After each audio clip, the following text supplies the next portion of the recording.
Olá, tudo bom? Estamos aí com mais uma aula. Hoje vamos ver alguns princípios de refrigeração.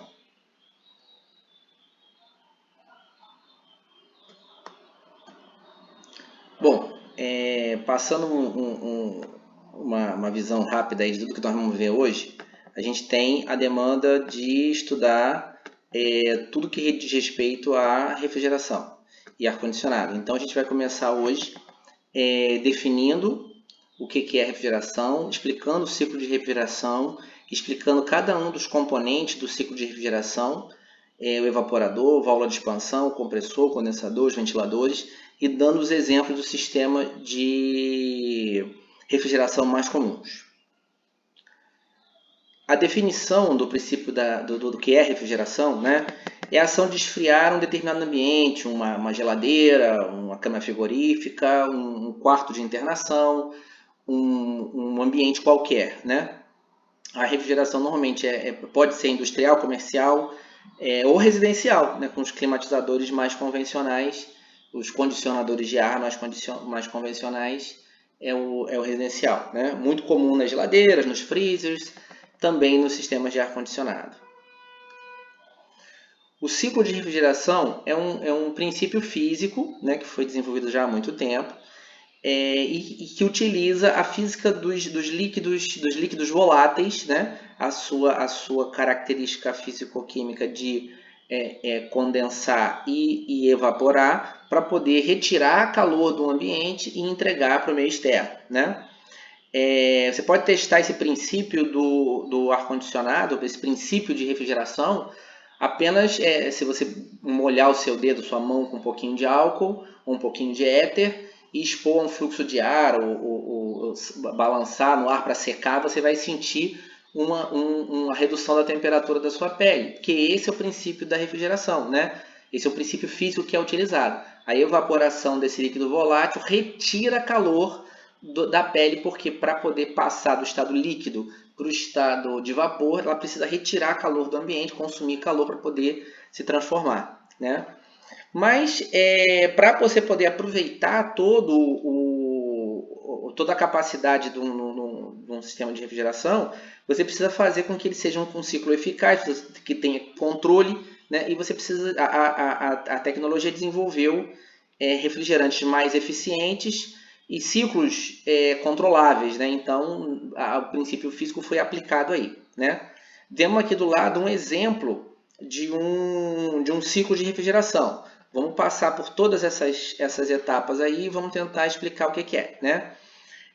Pensa assim, no ciclo de refrigeração, o refrigerante circula em um compressor em forma de vapor, né? Aquele compressor ali, ele está trabalhando na fase vapor do ciclo de refrigeração. Compressores não trabalham com líquidos, né? Inclusive, um problema que pode acontecer é chegar líquido no compressor. Então, o compressor trabalha com vapor, tá? Então, o vapor é comprimido, você tem um evaporador evaporando o líquido refrigerante, e ele está absorvendo calor quando ele faz essa evaporação. O compressor gera uma baixa pressão no lado do evaporador, que facilita o líquido evaporar. Comprime isso e entrega esse líquido comprimido do lado que vai para o condensador. Se você olhar, as bolinhas estão tudo juntinhas porque o líquido foi comprimido ali. Ao chegar no condensador, o nome já explica, né? Esse líquido, esse vapor comprimido entrega calor para o meio, porque quando o gás é comprimido, ele esquenta. E ao esquentar, ele vai começar a entregar calor para o meio. Tem um condensador que vai concentrar esse gás comprimido e vai começar a entregar calor para o meio. E ao entregar calor para o meio, ou seja, ao o calor sair do gás, ele passa a ser líquido, ele volta na fase líquida e começa a encher a tubulação no decorrer do condensador e logo após dele.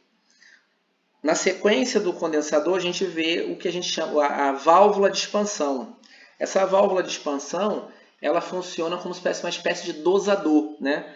Atrás da válvula de expansão, você tem um líquido comprimido em alta pressão e depois da válvula de expansão, você tem esse líquido sendo aspergido, né? Ele que nem pensa no spray no spray do inseticida, no sprayzinho do WD, tu dá aquele jatinho, você está dosando, e esse dosar e esse aspergir para o lado do evaporador, significa que você está pegando um líquido super comprimido e está jogando ele num espaço que está em baixa pressão, porque está atrás do compressor, está em baixa pressão. E pelo fato de estar a baixa pressão e você estar aspergindo ele, dosando, esse líquido vai entrar no evaporador. Assim que ele entrar no evaporador, que é um elemento aletado, começa a transferir, começa a recuperar calor do meio, ou seja, tirar calor do meio para poder fazer o efeito refrigerante. Aí a serpentina do evaporador gela e evapora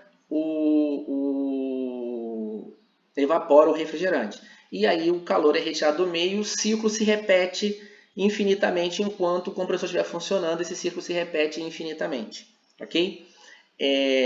Entenda que ao retornar para o compressor, o refrigerante já está na fase vapor. E aí o compressor pode trabalhar com líquido refrigerante na fase vapor. Bom, vamos passar em cada um dos processos. Evaporação é um fenômeno pelo qual as moléculas, o líquido, ele sai da fase líquida para a fase de vapor, né? Seria gás quando ele está superaquecido, mas quando ele está na mudança de fase a gente chama de vapor.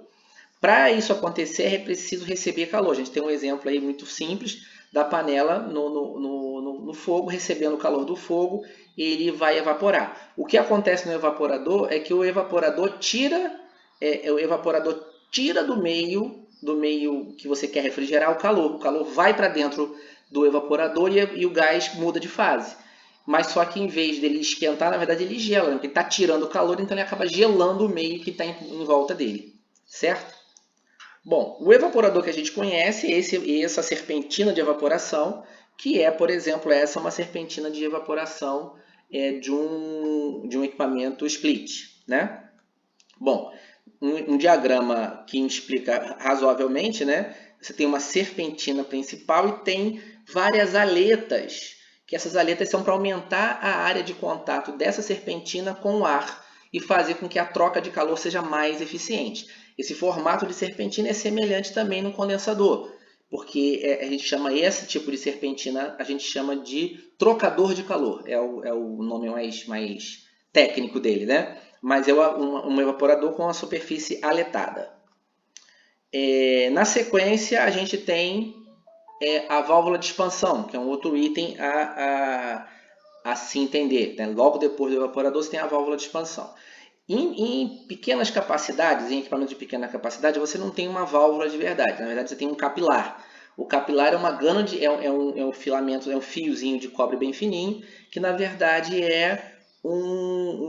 funciona como se fosse a válvula de expansão. De um lado ele está sob alta pressão, do outro lado ele está sob baixa pressão, e ele acaba dosando a quantidade de líquido que passa do condensador para o evaporador. Né? Ele dosa essa quantidade de líquido aí, ok? Em sistemas pequena capacidade, você tem um capilar, né? Que é um tubo de diâmetro bem pequenininho para poder fazer isso.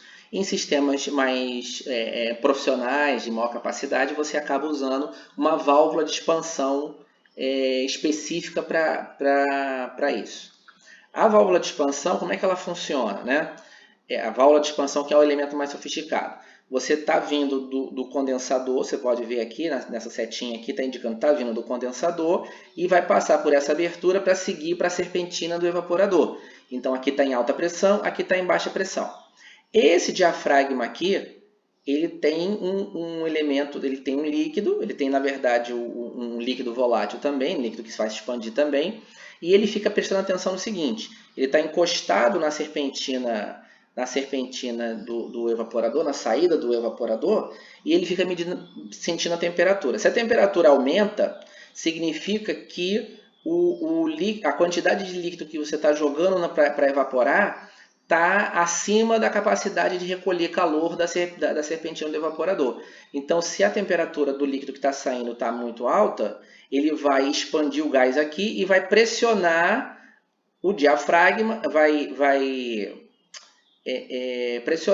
mexer no diafragma para poder dosar a quantidade de gás que está indo para a serpentina do evaporador. né? E quando o diafragma atua, baixa ali a válvula, deixa passar mais líquido, porque houve uma diferença de temperatura que leva a alterar a dosagem do líquido refrigerante que está sendo evaporado. Essa serpentina, essa válvula de expansão é a válvula uma das válvulas mais sofisticadas. Se você olhar, mais sofisticada seria uma válvula eletrônica, que em vez de medir como se fosse um termostato, ela mede com sensores, né? Essa é a válvula mecânica mais comum que a gente vê por aí, certo? Bom, na sequência a gente tem os compressores que são usados em refrigeração. Tem o compressor rotativo, compressor alternativo, compressor screw e o compressor centrífugo, são os mais comuns e cada um tem a sua característica. O primeiro deles todos é o compressor rotativo, né? Esses compressores são dos mais sofisticados, têm uma capacidade muito interessante, são utilizados em muitos equipamentos de refrigeração, são compactos, né? Tem que ser testado nas mesmas condições e apresentam uma performance um desempenho muito bom, tanto como os alternativos, mais tradicionais são os alternativos, né? Um compressor rotativo, ele trabalha conforme está sendo apresentado nessa figurinha, né? Você tem uma admissão de ar, o eixo continua girando, o eixo vai girando sobre uma superfície vai girando sobre a superfície e vai comprimindo o gás conforme vai girando. E aí, quando ele chega numa determinada pressão, ele abre a descarga e o fluido sai naquele sentido, criando um novo ciclo de compressão. Tá? Então, o compressor rotativo é um compressor moderno e é muito utilizado em sistemas de refrigeração, certo? Bom, a gente vai dar uma paradinha aqui e vai continuar com os compressores e o resto dessa aula num vídeo seguinte, porque está ficando muito comprido esse vídeo, a gente tem que dar uma paradinha, tá bom? Então, aguarde que já estamos retornando.